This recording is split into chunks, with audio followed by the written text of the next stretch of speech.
All right, we are here with another episode. I don't even know why I call it episodes. They're just conversations.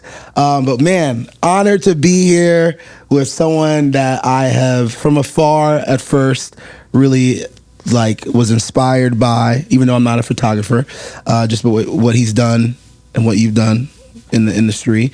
But we are here with Austin TRENHOLM.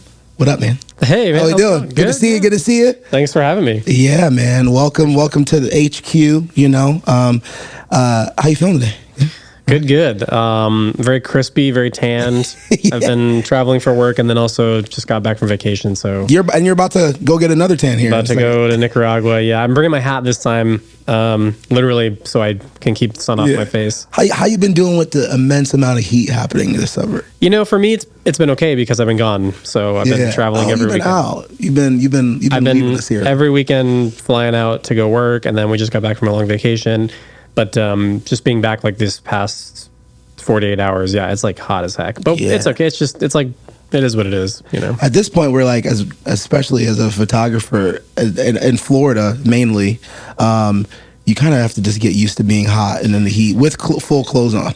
Yeah, exactly. I'm used to it, but I think over time I'm getting less and less patient for it. For sure. Like the days, like I just got an inquiry for a wedding in like Marco for like June, and I'm available, but like beach ceremony. I'm just like I just wrote back. I'm like, I'm not available. I am not sorry. I know you even do like the short sleeve shirts and like I've switched to all black. I've pulled a page out of your book. Hey, so yeah, let's go. All black. I wear these joggers that are actually golf pants. Nice. So golf clothing is good for weddings because it's meant to be outside, expands, gets the sweat away. And then, just like a black shirt just to hide all the sweat. But I would love, unfortunately, there's like no perfect place anymore. Like every time I look at the news, like I was supposed to do a wedding in Vermont 2 weekends ago and it flooded. Like it had crazy record temperatures, crazy record rainfall. So like, you know, we've been sort of complaining about Florida with the weather and hurricanes, but like it's just everywhere. So softball topic, is global warming real? Well, if it's not, then, I don't know what the hell's happening. Yeah, I definitely think it's real, but it's everywhere, unfortunately. I mean, Florida is definitely experiencing the hurricane part of it, but it's just everywhere. Where are you from originally? So I'm from New Hampshire. New Hampshire, okay. Yep, so New Hampshire, southern New Hampshire, and then I briefly lived in California when I went to school, and then back to New Hampshire, and then I moved to Florida. It's like 13 years ago now. Why'd you come here, bro? My brother moved here years and years ago, and he was always trying to get me to move down, just try something new. And I always hated Florida. Yeah, I was like, I'm never gonna. Yeah. I was like, I'm never gonna live there. I had moved, visited Florida for like Disney and vacations. Always hated it, but then one year in New Hampshire, I was like freezing and cold and bored and broke, and I was like, okay, fine, I'll move. I'll just visit my brother and try it out. And now I do genuinely love Florida. Okay. So when you came down to visit your brother, where did you? Was it Naples or Fort Myers? Fort Myers. Fort Myers. Yep, and he's still there. So I don't know if you know my brother. He's a musician. Yeah. Him and Heather Brooks. Guitar, yes, I do. Yep. I know of him. I know her more than him. I've seen them both out. Yep. But it's funny. One day I realized it's like, oh wait, that makes sense. Yep. You guys are brothers. Yep. Oh, okay. So you moved down and you regret it? You like it? You glad you moved? I'm so glad I moved. Yeah, I love Florida. Like, there's so much to love here. All the stuff I hated about Florida is all still true, but it's a big state and there's a lot of people. It's like you can't like just define a state by the news, like, you know, the whole Florida man thing. They want to cut us off. They want to literally saw us off, and I'm like, fine, I'll be an island. You know, I was just where was I? I was in Massachusetts for that wedding that was supposed to be in Vermont, and I was watching the news, and I'm in my hotel room watching the news, and every story was just as ridiculous and crazy as every Florida man story. Yeah. Like, seriously, it was. And I was like, you just take palm trees and alligators out of the situation. This is exactly Florida. And I was like, this is so unfair. But so we get all the weird people from everywhere that come. Like, they come here. It's like, you can't blame Florida. Blame yourself. You set your worst. Right. Yeah, they came from somewhere. Exactly. They came from somewhere. Yeah. You know, they're hiding out here. So, but you also, so you not only work in Florida, but you do a lot of East Coast stuff still. I mean, you're pretty much there. Yeah. So I work up in New England and New York more than I did when I lived there.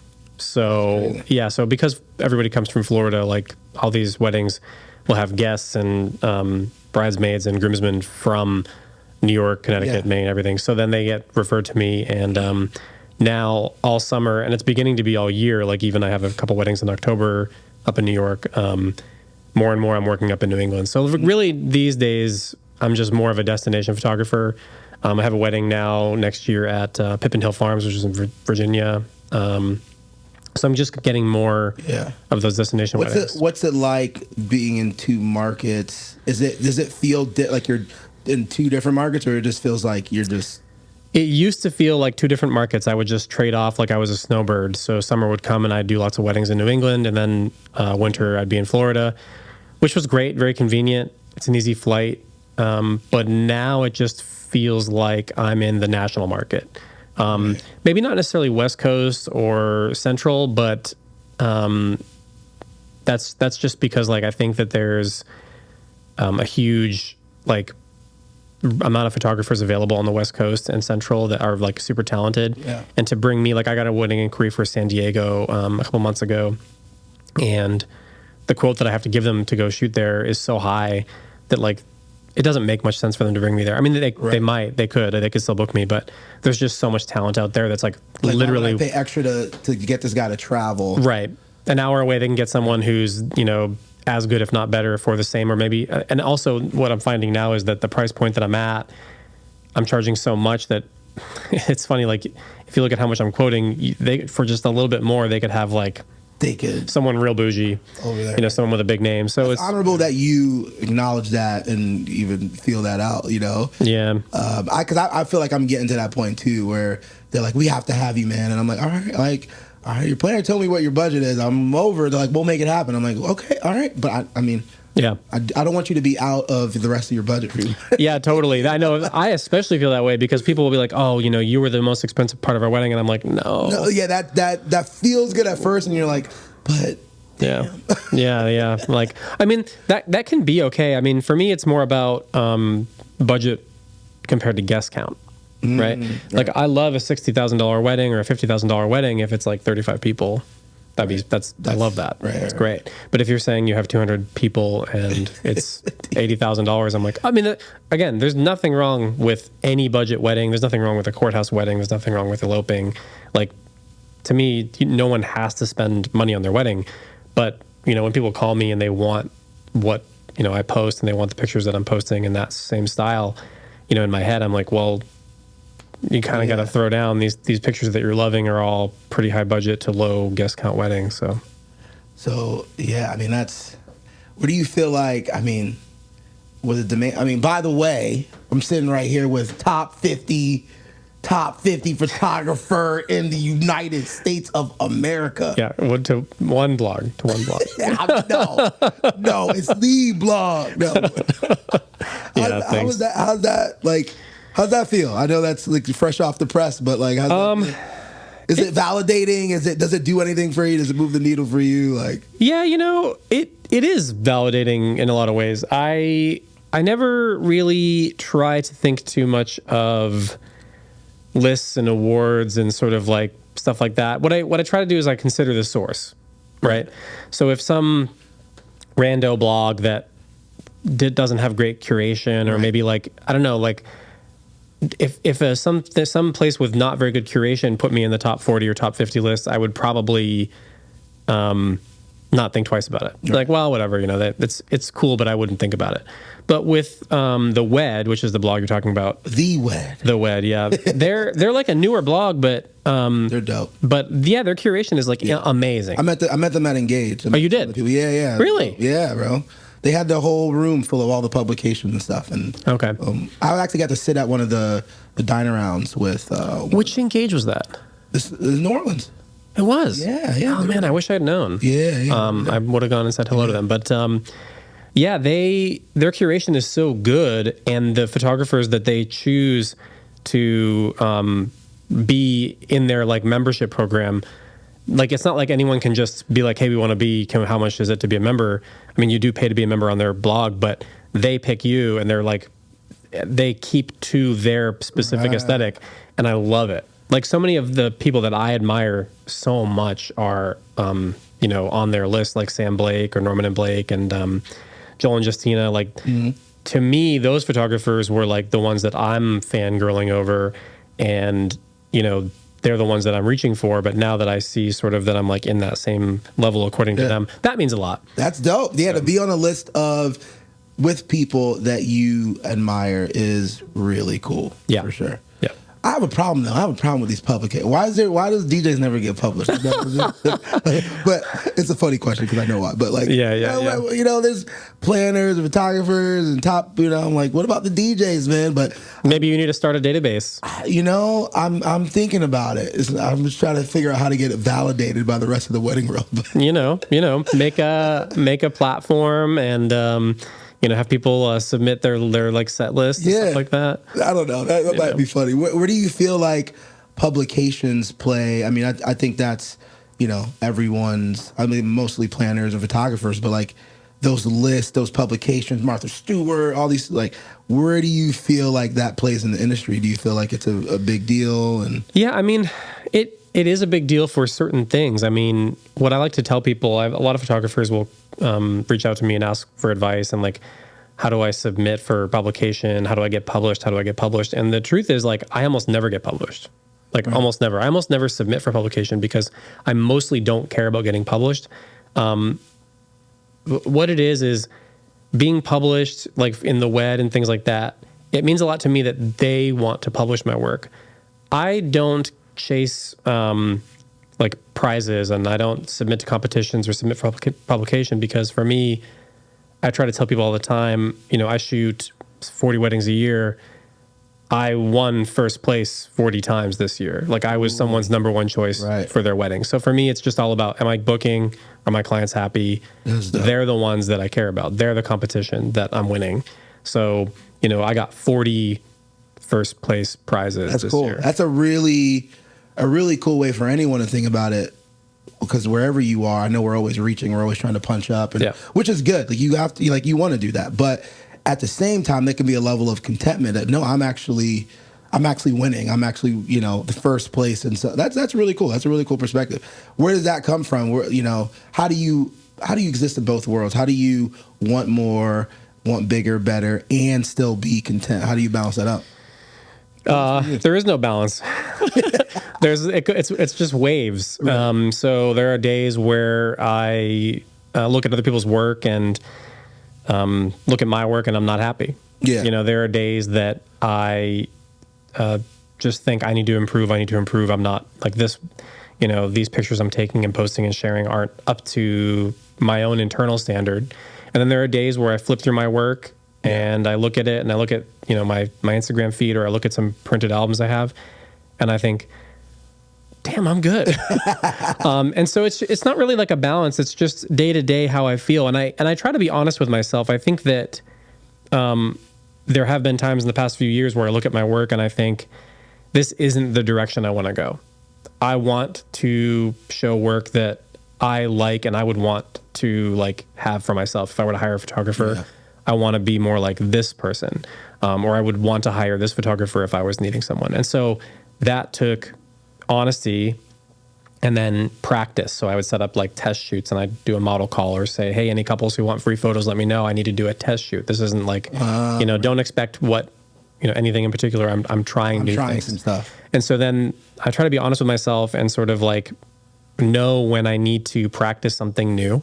Right. And then I also try to give myself some credit when I can have negative thoughts and say, you know what, even though some things I do I might not, I think might need improvement. Also, you know, look where I am. I've been doing this for a long time. My pictures are meaningful to people. Yeah. People are still hiring me. So it's everything. I think that, you know, contentment is, you know, just sort of being happy with the moment. Yeah. So it sounds like that process of trying some stuff out. It sounds very similar to like how I hear comedians talk about going to try some new material. Right. And they don't want no cameras. Everyone put it down. Like I'm trying this out. And that seems like you're really tapped into the art, but we're also in this service. So maybe there's no balance with that. But how do you find the tension and struggle with the tension between like art and service? You know, like Yeah, that's a good question, because I think number one, what I would do is a service first, right? So like, so you consider it first service. yeah, because after all is said and done in 10, 20, 30 years, just the photo of your father or mother or sister or brother, just the photo, the documentation of it is what's important to most people. Right. We want it to be artistic. We want to have an artistic eye and put our artistic vision into it. But it doesn't matter how beautiful the photo is that I took or how artistic it is if I was annoying all day. You know what I mean? Like if I annoyed my client all day, if I was dragging them around, if I made the day late, if I, if I was just not pleasant. Yeah. You know, they're having a wedding, they're getting married. That's what it's for. It's not a photo shoot. Right. And so, for me, I practice my artistic vision for me, but then on the wedding day, all of that is secondary to someone else. If someone says, "Hey, we don't want any blurry photos. We don't like that trend," I go, "No problem. Not going to do that for you." How do you feel about like your photos or your style or whatever being outdated by time? Like, do you feel like there's a way to rise above that and kind of be timeless? Or no matter what? No, there's no way to be timeless. I mean, people think that there is such a thing as being timeless, but they're confusing that with nostalgic. And so, people will say, "Oh, look at this photo. It's so timeless." And I'm like, no, that's Italy in the 50s.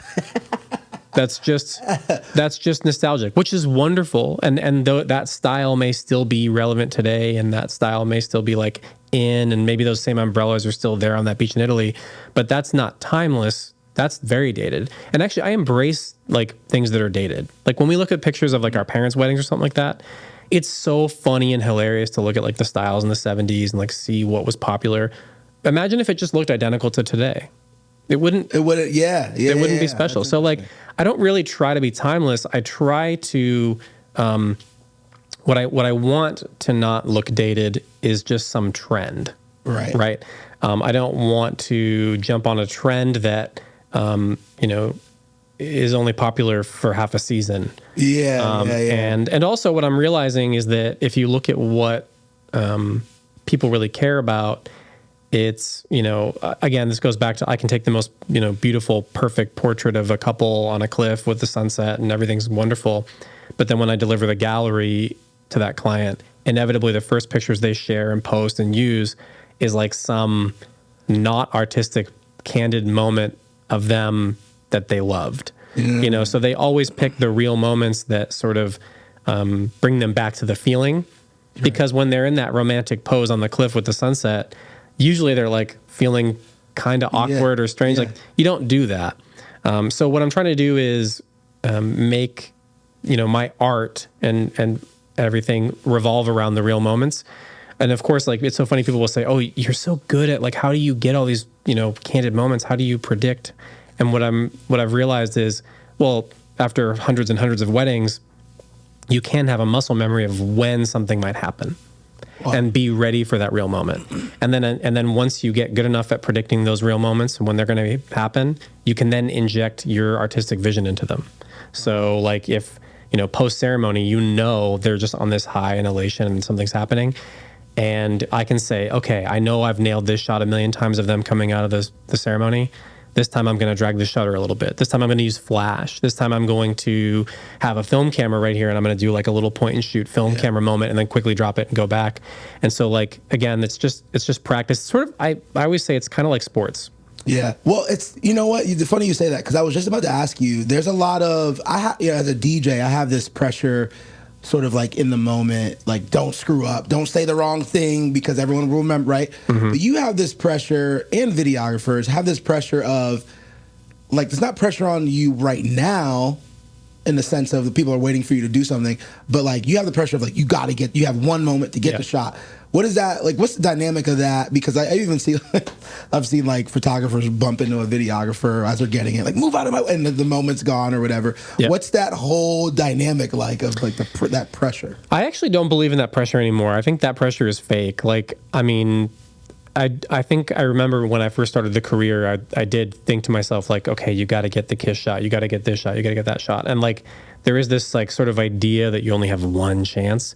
But that's just not true. The reality is that on a wedding day, aside from like one or two moments, one of them being like the kiss at a ceremony and maybe a first look or something, but even then, it's not really true. The reality is that there's just infinite moments happening all the time. And people will say, well, what if you miss something? And I'm like, I miss so much. Yeah, it's so I miss so much. I'm going to miss like, so many moments happen at a wedding where I'm just one person looking in one direction. I don't even know of all the moments I've missed. And so I can only just capture what I capture and do the best I can, and people will be happy about it. And like you're talking about, it's so funny, you talk about your pressure to perform, like you have to get people dancing, you have to make sure you don't say the wrong thing. Right. Well, I'm just going to go ahead and ask you, even though I know the answer, like, have you ever messed up on the mic and said something strange or like said the wrong name? Of course. And people laugh, they notice for a minute, but they get over it real quickly. Have you ever been playing music to like a mostly empty dance floor? Absolutely. Sure. Of course. It happens. And because we live in the world and you can't predict whatever's happening. And so like, I just think that all those things are character building. They're humbling. Humbling for sure. And you get used to, it's like, with sports, like it's not just about how you win, it's how you lose too, right? Totally. You're not going to win everything. You're not going to win it all. And it's like, what do you do when you lose? When and how do you turn it around? Do you go back and and train better and figure out what you did wrong or didn't do, Right. So with me, it's like anytime I make a mistake, I go, even with my team, I'm like, hey, we can make mistakes.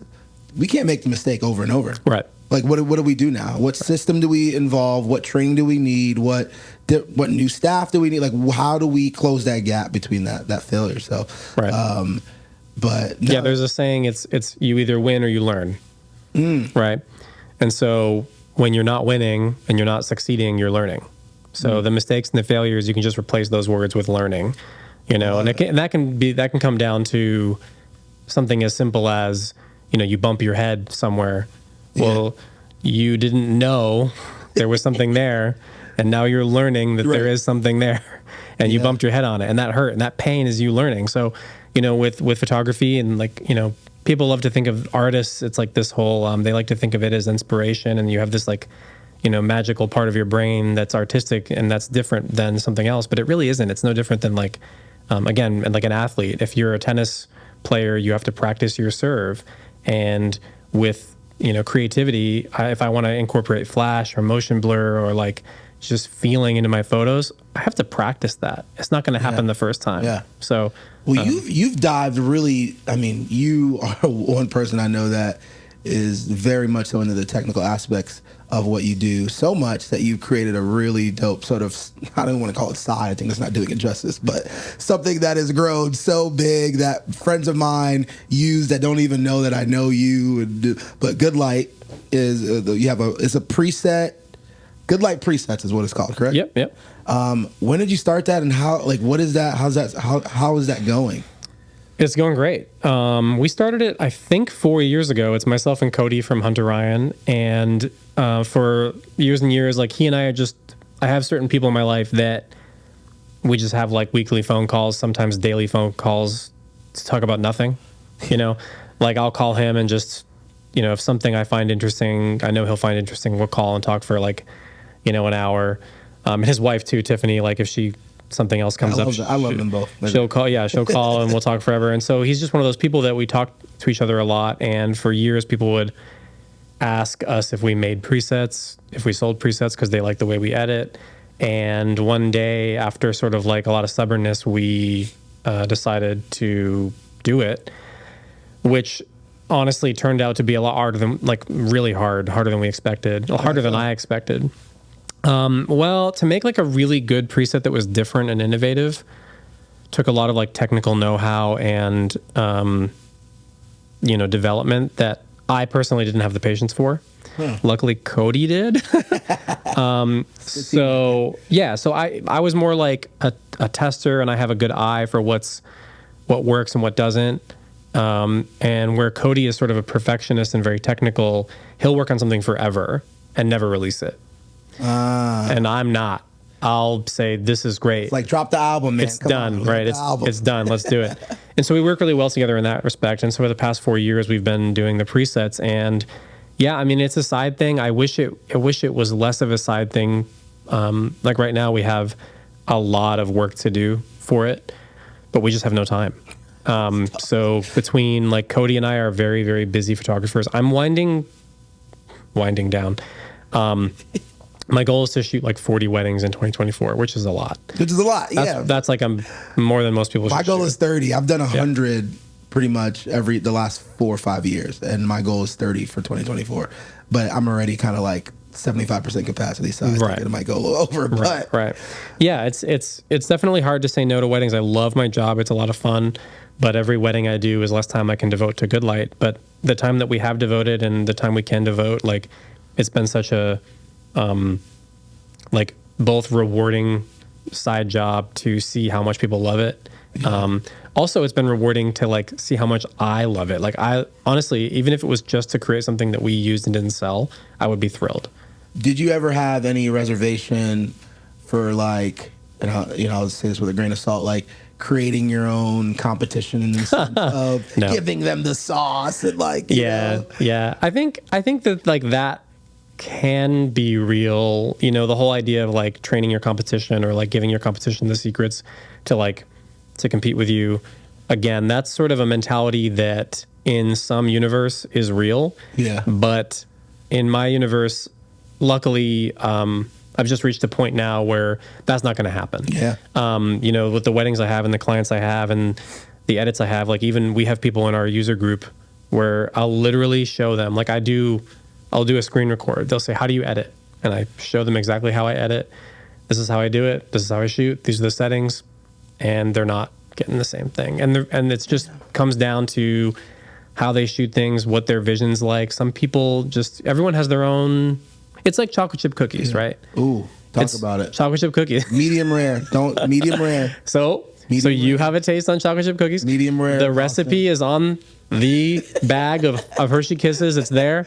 So why are there so many kinds of chocolate chip cookies? Because everyone else does it wrong. Why do they? Yeah, there you go. Right. Not falling apart in your hand, Austin. Yep. I don't want it. That's right. So there you go. So that answers the question. So, you know, is every chocolate chip cookie company out there worried that everyone's going to steal their? No, it's like you just got to do your thing and people will come. Well, I feel like I've been at that place for the last couple of years of transitioning out of that like scarcity mindset. Mm-hmm. You know, launched the Curated DJ, helping DJs with their brands, and it's been like ironically, from what I thought, it's been the most rewarding. I just got off a call the other day with like 25 guys on this platform and giving them like just nuggets of like, and they're all eating it up. They're writing it down. They're like, right. Everyone's following me. Like, thank you. Like, I want to meet with you. And isn't that awesome? I was like, holy, like this feels so much better than, you know why? You know, it feels so much better than just scarcity, you know, for sure. Yeah, absolutely. I mean, I think that the reason that you feel that way and the reason I feel the same way is because we forget what it felt like in the beginning. So in the beginning, when you learn something, there's like this rapid ascent because you don't know much. So every day there's so much opportunity to learn and grow and get better and better and better and better. And that's like such a great thing. And then we hit a plateau. You know, like I have wins, like I have these wins, but it's not changing the needle too much. Right. You know, I'm just kind of slow growth now, and now I'm slow growth. And so when we get to watch people learn and get excited and like have these big wins that change their life. I mean, I say this all the time. Like I have this friend, Brittany, who we actually started a podcast together because of course I don't have enough projects. But she's from Texas. And when she first contacted me, she was like this sort of like struggling, like mom, like single mom. And like, you know, she had some good work, but like she was in a tough spot. Right. And through a little bit of mentorship with me and then also like on her own, she is crushing it. Like 8 years later, she has this amazing business. Her work is better. She's booking, like she has so much job security. And looking at her work, I get so excited. And like going back to answer your question, like some people will say, aren't you worried about like training or like creating your competition or someone to take over? If I trained someone so good and they were so talented and hardworking that they take my inquiries and jobs and clients, that's great. Yeah. I want them to. I want them to. I want them to succeed. There's so much work. Like it's great. I would sit there and smile and watch them. So yeah, there's no way that I can think like that anymore. It's just crazy. Once the glass broke, I was like, no, man, this is where I want to be. You know. So a very important question. you know, we were talking about cookies and I follow you, man, and you just I watch your story and I'm like, man, you're getting me really hungry. And Food. I know you're very convicted about just some very important things food wise. I need to know like what's your top 2 things that you make that's like fire? I guess it depends on who you ask. So I make really, really, really good short ribs. So I make short ribs with a like sort of classic mirepoix style sauce. But what I do is No idea what that means. it's just celery, carrots, onions, the aromatics, Okay. red wine. So it's like a red wine mirepoix. But when I make the short ribs, I skim the fat. It has to go into the fridge overnight, all this stuff. It's like a big, long process. But what I do at the end is a friend of mine who used to be a chef, I take all the leftover aromatics and I use an immersion blender and make an additional sauce out of that. And it's like super Inception good. sauce, like another level deep. Yeah, it's like really, really good. damn. Okay. And so that's one thing I make really well. I make an insane shepherd's pie. Again, like not your average shepherd's pie. It takes like a very long time to make, and it's just this You Irish crazy thing. No, well, probably. I don't know. I don't know what I am. You haven't done the 23 and No, not interested. you don't want to know? I'm a member of the world. You might be Nigerian. I might be, and I hope I am, and that's great. No. I want to enjoy and feel connected to all cultures, regardless of how much is in. I love it. So yeah, no, I mean, food is a funny thing. I mean, if you ask my kids, the best thing I make is probably salmon with skin on it. My kids love salmon skin, like Skin is crispy fire. salmon skin. What's your way of getting it to be crispy? Medium, low heat for a while. So if I make salmon for my kids, I just put skin side down on the pan, a little bit of oil, medium heat, and I'd leave it. And I let it cook all the way through. I don't flip it. Of course, on a Hexclad. Are you still On the Hexclad? I was on Hexclad before it got so popular, and now Gordon Ramsay's on it and all this stuff. Now it's on TV. Yeah, no, Hexclad is amazing. I've had all my pans for now like 5 years, and I use them, like beat them up. I don't like baby them. I use them at high temperature, and they are amazing. I'm not sponsored, even though I am technically I told my wife you told me about it at a wedding once, and I was like, all right, babe, we got to get it. And she's like, yeah, but I found these other ones, and then we got it, and then they sucked, and then I'm like, babe, the next ones we get. Every set of pans you get that are not either Hexclad or All-Clad are awesome as well, but they're more traditional. Or like there's a couple from Heston that are really good, but they're all very expensive. So every pan and set that you get that are not one of those 3 companies, you're just throwing money away because they're not going to last. You're not going to like them, and you're going to end up getting a new set of pans anyway. So I'm going to talk about just because what type of person your personality? Do you feel like you obsess over like specific detailed things? Is that the type of personality you are? Like you seem like you're just when you get into something, you're like. You get into the intricacies and learn how to do it. I have friends like that. So do you feel like you're like that as well? Or no? Yeah, for sure. I can be. And then also I think because I've sort of like picked a few things and gotten really good at them, I know like what kind of energy it takes to like sort of want to master something. Yeah. And because of that, I also don't get hyper focused on the details sometimes because I'm like, I don't want to go down that road. Yeah. This is good enough. Because if you want to, you can just like go crazy, spend all kinds of money and time, and like I just don't have it. Do you have big preferences on wedding vendor meals? No. Are you're pretty whatever's easy and fast. It's so funny, like some people get really hyped about like if it's a hot meal, it's a cold meal, like whatever. I'm like, it could be like a frozen pizza. I don't. You don't care? No way. It's a wedding. It's one day. I don't care. Like. I actually don't even having a meal in my contract anymore. Really? I had an inquiry recently from a client who ended up booking, and they have a really good planner, and the planner was like, hey, you don't have any meal thing in your contract. Do you want to add that in? And I was like, are you going to not make sure that I eat that day? Yeah, are you going to try not to? She was like, of course I will. Then I don't have to have it in my contract. Right. And if I don't eat that day, I might be grumpy. I'll survive. Yeah. There's people out there who like, it's okay. No big deal. Yeah, I mean, I'm not too big. I shoot, like Courtney knows. Like people, I don't care. Like I'll go and order my own food. Like I've come back from the bar and ordered wings. And she's like, did you just order wings? Yeah. Unless I'm in like Snake River Ranch, Wyoming. Like unless I'm in the middle of nowhere. I'll just like Uber Eats it or like whatever. Like do I want to get fed? Yes. Am I hyper focused on it and let it like ruin my day? No. I feel like one time I think it was at Coconut. We were sitting around a vendor meal eating, and I think we got in like conspiracy talk.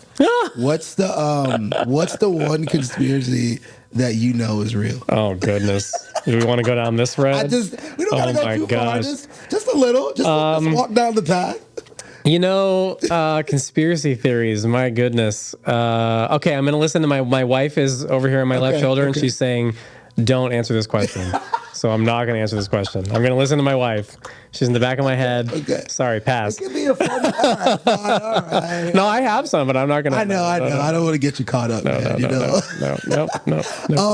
I didn't ask this, but how did you even start doing this? Like, was it just like something you wanted to do? Was it accidental? How did that happen? Yeah. So I was like 14. I think I was going from 8th grade to high school, or maybe freshman year in high school to sophomore year. And I had a friend who was into photography, and it sort of got me into photography. I think it was like it was a girl. We were just friends, but like she was cute, and I was like, "Oh, hey, you like cameras? I want to get into this." And that summer, nice move. Yeah, I know, right? Yeah, I don't know, interests by association. And so that summer, my sister had made it into this summer school program at a place called St. Paul's in Concord, New Hampshire.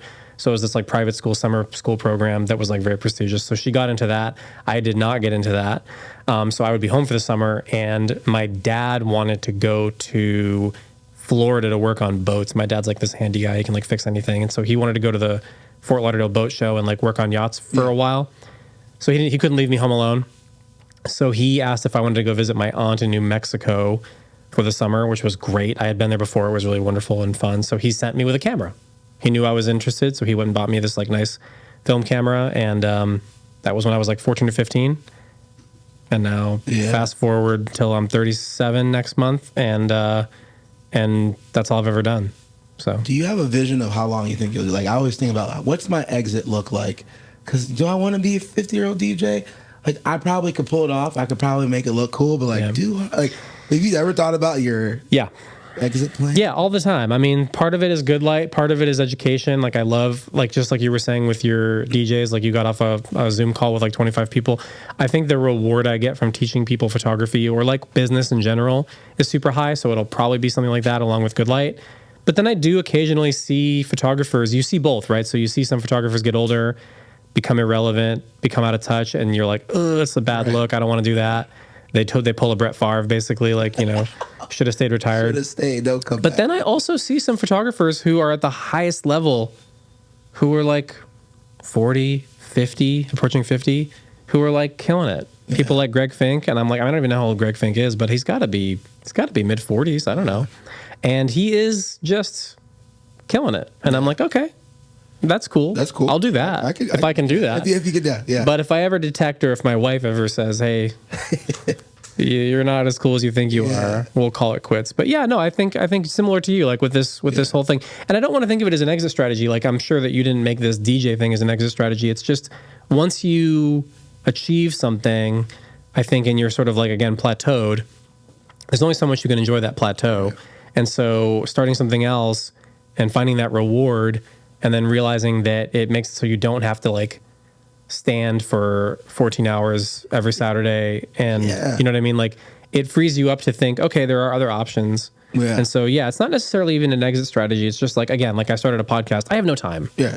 I just am a workaholic. I just like to do things. I like to fill my time. Ideas, want to see them come alive. Yeah, I don't want to stop moving. I think when you stop moving, you kind of like, that's when bad things happen. It sounds like you have a big trust in your wife and what you like. How does that like? Explain that dynamic to me, because it seems really cool. Like, you really seem like you trust her and value her opinion and all that. Because she doesn't idolize me.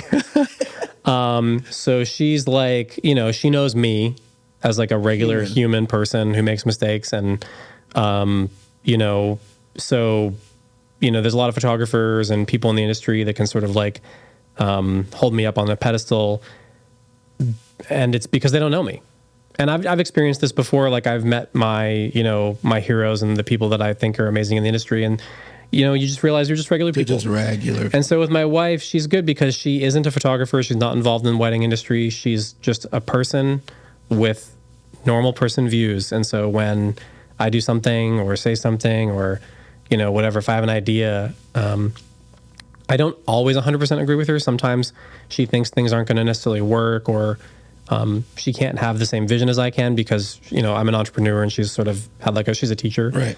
So she doesn't necessarily know the, like a self-employed business world. But when it comes to like appearances or things you say or like just things like Don't that. talk about conspiracies. Yeah. You don't. Whenever if I can tell that she thinks something's going to come off wrong to like the general public, she's probably right. I'm a little out of touch. What's funny is like I'll post a mix. Like I just did we'll do mixes every couple months. And you know, the other day I play it back my mix on the TV and I'm hyped. I'm like, oh, she's like, you kind of messed up there. Like, what was that? And I'm like, oh, but I was like, you're right. Like, and even going out with Yaz, like we'll go out to a bar or something and hear the DJ and she'll just be like, I don't know. I'm like, no, let me enjoy. Like, don't. She's like, what do you think? That's kind of. There's no one more.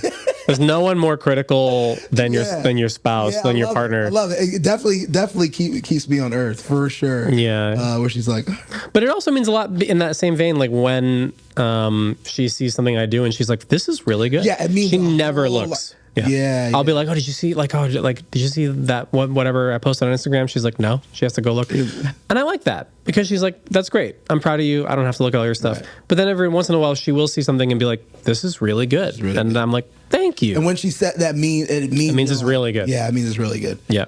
Well, and it's good to have the perspective of someone who's like just like we're, you know, if you're a DJ, if you're a hammer, all you see is nails. And I'm a photographer, I just see the world in that respect. And you see, you know, again, it's probably difficult for you to listen to an MC or watch a DJ without like analyzing it too much. And it's nice to have her voice as someone who's not in there. Right. So, man, that's great. So, last question. Mm-hmm. Man, what do you love the most about this thing that you've been doing? How long have you been doing this? 16 years. Yeah. What gets you the most excited? Like, what's the thing?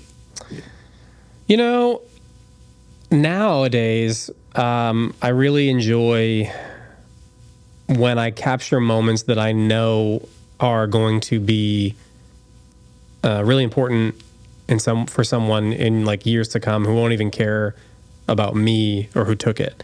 Like now that I have kids, what I love most is like when I see little moments, like if a bride is getting dressed or a groom just finishes the dance with his mom. They'll go sit down, the bride will be finished, and now I look over my shoulder and I'll see the mom or the dad sitting there with that look on their face that I know what that feels like now because I've done that look.